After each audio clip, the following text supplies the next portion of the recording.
தாய்லாந்திலிருந்து தென்கொரியா சென்ற நிலையில் விபத்துக்குள்ளான விமானம் 2 பேர் மட்டுமே உயிர் பிழைத்த நிலையில் 179 பேர் உயிரிழந்ததாக தகவல்.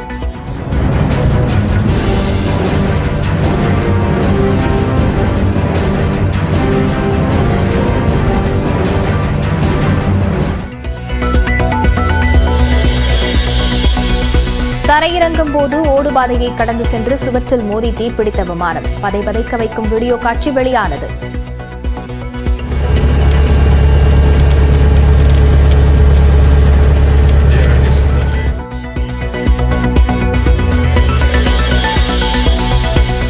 இளைஞரணி தலைவராக சகோதரியின் மகன் நியமிக்கப்பட்டதால் பாமக பொதுக்குழு கூட்டத்தில் ராமதாசுக்கு எதிர்ப்பு தெரிவித்த அன்புமணி. அவனுக்கு இப்பதான் 4 மாசம் வந்தான், கட்சியில 4 மாசத்துக்கு முன்னாடி வந்திருக்கிறான். அவனுக்கு இளைஞர்னா என்ன அனுபவம் இருக்குது? அவனுக்குலாம் என்ன அனுபவம் இருக்கு?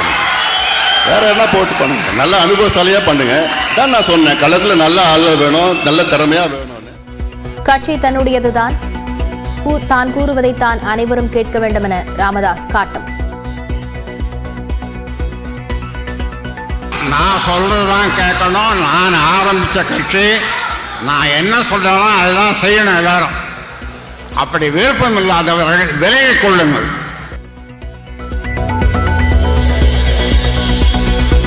சென்னை பனையூரில் தனியாக அலுவலகம் திறப்பு என அன்புமணி அறிவிப்பு. தனியாக அலுவலகம் நடத்தினாலும் முடிவு மாறாது என ராமதாஸ் திட்டவட்டம்.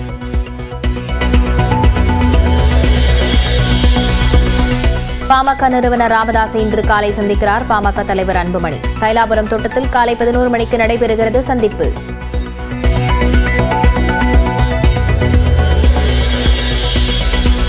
மூன்று நாள் பயணமாக தூத்துக்குடி, கன்னியாகுமரி மாவட்டங்களுக்கு இன்று செல்கிறார் முதலமைச்சர் மு.க. ஸ்டாலின். தூத்துக்குடியில் புதிய நியோ டைடல் பூங்காவை திறந்து வைக்கிறார்.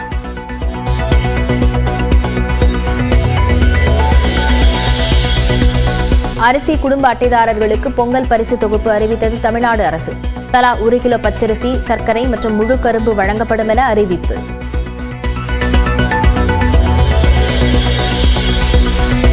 அண்ணா பல்கலைக்கழக மாணவி பாலியல் வன்கொடுமை வழக்கில் காவல்துறை தோல்வியடைந்திருப்பதாக உயர்நீதிமன்றம் கண்டனம். 3 பெண் அதிகாரிகள் அடங்கிய சிறப்பு விசாரணை குழுவை அமைத்து உத்தரவு.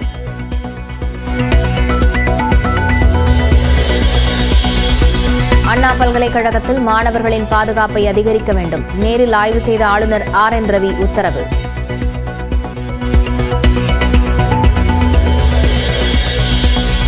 புத்தாண்டையொட்டி வரும் 31ஆம் தேதி சென்னையில் கடலில் குளிக்க தடை. மது அருந்தி வாகனம் ஓட்டினால் வாகனம் பறிமுதல் செய்யப்படும் என காவல்துறை எச்சரிக்கை.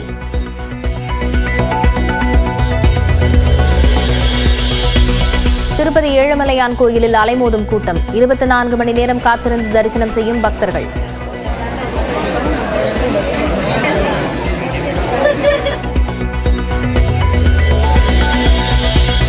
PSLV C-60 ராக்கெட்டை விண்ணில் செலுத்துவதற்கான 48 மணி நேர கவுண்டவுன் தொடக்கம். தலா 220 கிலோ எடை கொண்ட 2 சிறிய விண்கலன்களை விண்வெளியில் இணையச் செய்ய முயற்சி.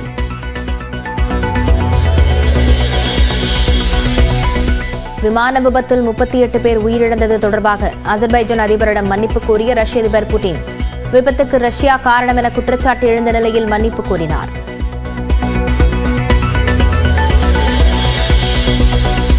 பெரு நாட்டில் சுனாமி போல ஆக்ரோஷமாக தாக்கிய அலைகள்.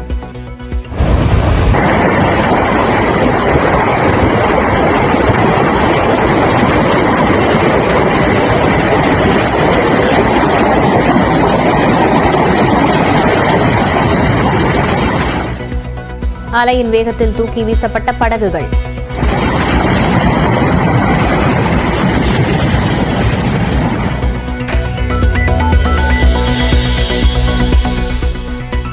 பாக்ஸிங் டே டெஸ்ட் கிரிக்கெட்டின் 2வது இன்னிங்ஸில் 6 விக்கெட்டுகளை இழந்து ஆஸ்திரேலியா தடுமாற்றம். டெஸ்ட் போட்டிகளில் 200வது விக்கெட்டை வீழ்த்தி பும்ரா அசத்தல்.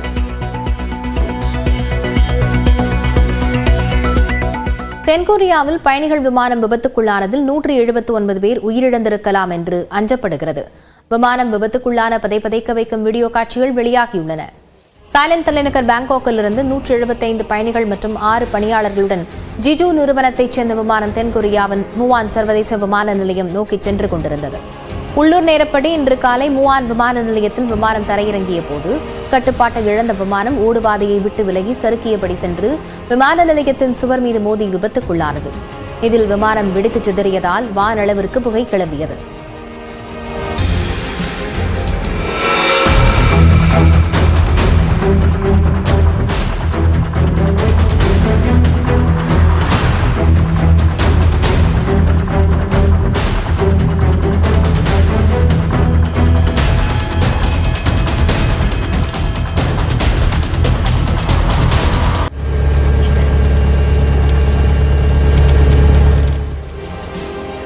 உடனடியாக விமான நிலைய தீயணைப்புத் துறையினர் விரைந்து வந்து தீயை அணைக்கும் பணியில் ஈடுபட்டனர். அதன்பின் மீட்புப் படையினர் விமானத்தில் இருந்த பயணிகளை மீட்கும் பணியில் ஈடுபட்டனர். இதில் விமான பணிப்பெண் மற்றும் பயணி ஒருவர் பாதுகாப்பாக மீட்கப்பட்டனர். விமான ஊழியர்கள் 5 பேர் உட்பட 179 பேர் உயிரிழந்திருக்கலாம் என அஞ்சப்படுகிறது.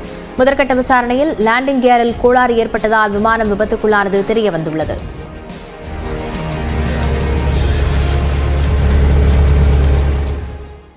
பாமக இளைஞரணி தலைவராக மகள் வழி பேரனை ராமதாஸ் அறிவித்ததற்கு அக்கட்சியின் தலைவர் அன்புமணி ராமதாஸ் எதிர்ப்பு தெரிவித்தார். விருப்பமில்லாதவர்கள் கட்சியிலிருந்து விலகிக் கொள்ளலாம் என்று ராமதாஸ் கூறிய நிலையில் மேடையிலேயே தந்தை மகனிடையே மோதல் வெடித்ததால் தொண்டர்கள் அதிர்ச்சியடைந்தனர். மாநில இளைஞர் சங்க தலைவராக முகுந்தன் அவர்களை அறிவிக்கிறேன். கட்சியில் 4 மாசத்துக்கு முன்னாடி வந்திருக்கிறான். அவனுக்கு இளைஞர் சங்கம்னா என்ன அனுபவம் இருக்குது அவனுக்குலாம்? என்ன அனுபவம் இருக்கு? நான் சொல்றதுதான் நீங்க சொல்லுங்க, கேட்கணும். யாரா இருந்தாலும் நான் சொல்றதுதான் கேட்கணும். புத்தாண்டை முன்னிட்டு புதுச்சேரியில் பாமகவின் பொதுக்குழு கூட்டம் நடைபெற்றது. இதில் பாமக நிறுவனர் ராமதாஸ், தலைவர் அன்புமணி ராமதாஸ், கௌரவ தலைவர் ஜி.கே. மணி ஆகியோர் கலந்து கொண்ட நிலையில் பல்வேறு தீர்மானங்கள் நிறைவேற்றப்பட்டன. இதனைத் தொடர்ந்து பேசிய பாமக நிறுவனர் ராமதாஸ், சட்டமன்ற தேர்தலில் அன்புமணிக்கு உதவ முகுந்தனை இளைஞரணி தலைவராக நியமனம் செய்வதாக அறிவித்தார். அப்போது அருகிலிருந்த அன்புமணி குறுக்கிட்டு மறுப்பு தெரிவித்தார். முகுந்தன் இல்லையா? போயிட்டாங்க. அவனுக்கு இப்பதான் 4 மாசம் வந்தான். கட்சியில் 4 மாசத்துக்கு முன்னாடி வந்திருக்கிறான். அவனுக்கு இளைஞர் சங்கம்னா என்ன அனுபவம் இருக்குது அவனுக்குலாம்? என்ன அனுபவம் இருக்கு அவனுக்கு? வேற என்ன போட்டு பண்ணுங்க, நல்ல அனுபவசாலியா பண்ணுங்க. தான் நான் சொன்னேன், களத்தில் நல்ல ஆள் வேணும், நல்ல திறமையா வேணும்னு. வந்த உடனே போய் அப்புறம் இளைஞர் சங்க பொறுப்பில் போட்டு. இதனால் கோபமடைந்த ராமதாஸ், தான் ஆரம்பித்த கட்சி பாமக என்றும் தான் சொல்வதைத்தான் கேட்க வேண்டும் என்றும் கூறினார். நான் சொல்றதுதான் நீங்க சொல்லுங்க, கேட்கணும். யாரா இருந்தாலும் நான் சொல்றதுதான் கேட்கணும். எல்லாம் பண்ணுங்க, நீங்க பண்ணுங்க. புரியுதா? நான் சொல்றதை கேட்கலன்னா யாரும் இந்த கட்சியில இருக்க முடியாது. அப்போது தொண்டர்கள் சிலர் முகுந்தனை இளைஞரணி தலைவராக நியமிக்க எதிர்ப்பு தெரிவித்தனர்.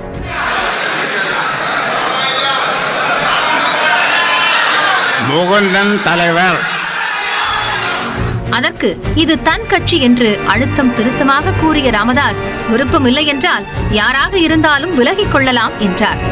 இது நான் உண்டாக்குற கட்சி.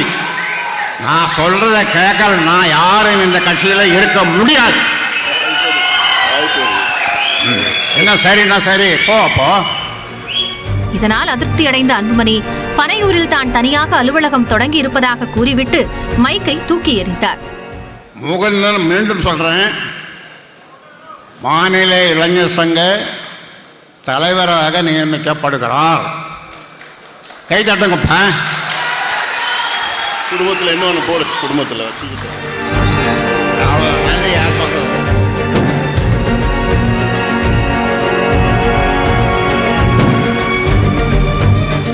சென்னையில் பனையூரில்